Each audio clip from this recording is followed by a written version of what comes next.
Hi, hello mga katombi. Welcome po sa aking simple vlog. So, medyo I feel better na. So, isi-share ko lang ho sa inyo kung paano ba kami nakakuha ng bahay dito sa Paris at magkano ba ang aming tirahan dito. This is apartment, okay? So, bali ho ay paano nga ba kami nakakuha ng bahay? Simple lang ho. Nag-ipon ho kami ng pera, unang-una.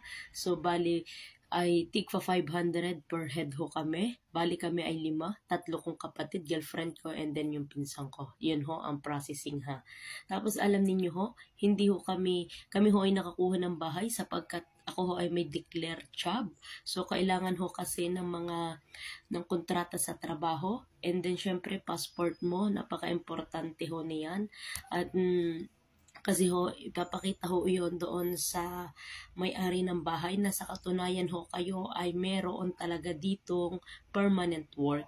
So, bali ang kapatid ko nga ho ditong isa ay, bali ho ito kasing bahay na ito ay nakapangalan sa akin at sa aking kapatid na sunod ho sa akin na matagal na ho dito sa Paris na siya ay almost 3 years mahigit na rin ho dito. So, bali ho ay ganyan ho ang aming ginawa.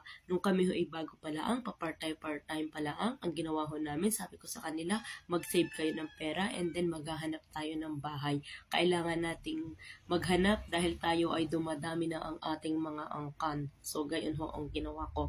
At awa nga ho ng Panginoon Diyos, nakilala ko ho si Sir Paulo Cortel, nakilala ho ng girlfriend ko, siya ho. Actually ho, nakakita ho ng bahay namin ito ay ang aking girlfriend. So, ayun na nga ho, at kami nga ho, inong nakita ho niya ang post ni Sir Paulo Cortel, ay agad ho kaming nag-PM sa kanya at ayun na nga, nagkuha kami ng rendibo sa kanya at nagpa-schedule kung kailan kami pupunta at first come first serve. Ang dami hong tumingin ng bahay na ito at kung sino po ang nauna at kami nga ho yung nauna, so sa amin ho napapunta ang titulo ng bahay. Hindi ho. So, super bait ho nung may-ari ng bahay na ito. The best. Yun ho ang kagandahan. Dahil super bait ni sir. Share ko naman ho sa inyo kung magkano ho ang aming renta ng bahay. Ito pong bahay na ito ay 36 square meter. Laang ha. Tingnan nyo dito sa Paris. Maliit pero napakamahal ho ng bahay.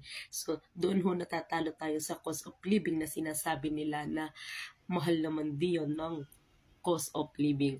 Kaya lang ho yun nasasabi kasi kinu-convert nga nyo ho sa peso. Wag na ho natin i-convert sa peso at talagang tayo ay mahihimatay.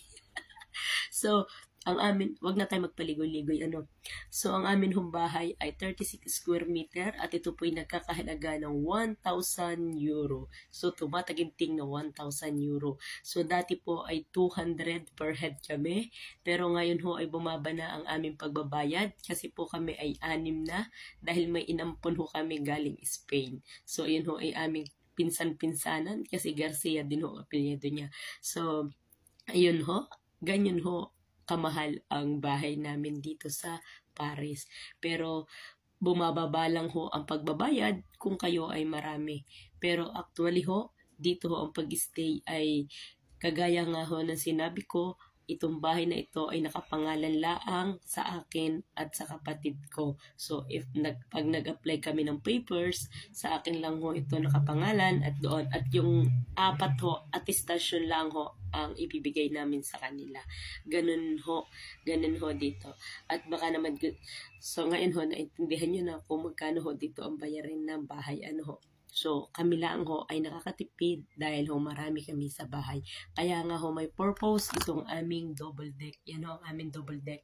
Tapos may sofa bed pa. Itong inupang ko, this is a sofa bed. And then meron pa po ako doon sa kwarto namin, may kama. Doon naman kami natulog ng girlfriend ko.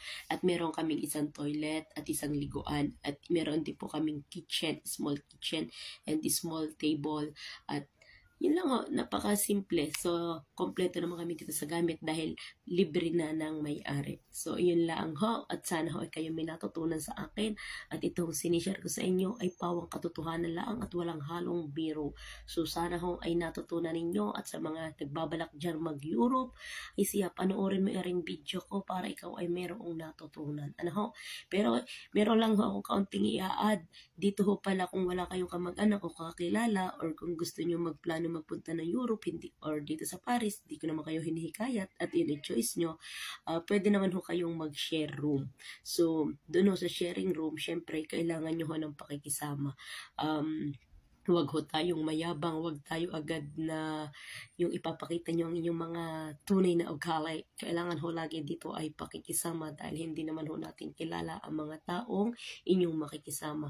So, yun lang ho ang aking ma-advise. Basta may sharing room din naman ho dito. Awa ng Diyos. Yun lang ho. God bless you more and sana ay more followers pa po. Love you all. Bye mga katombi.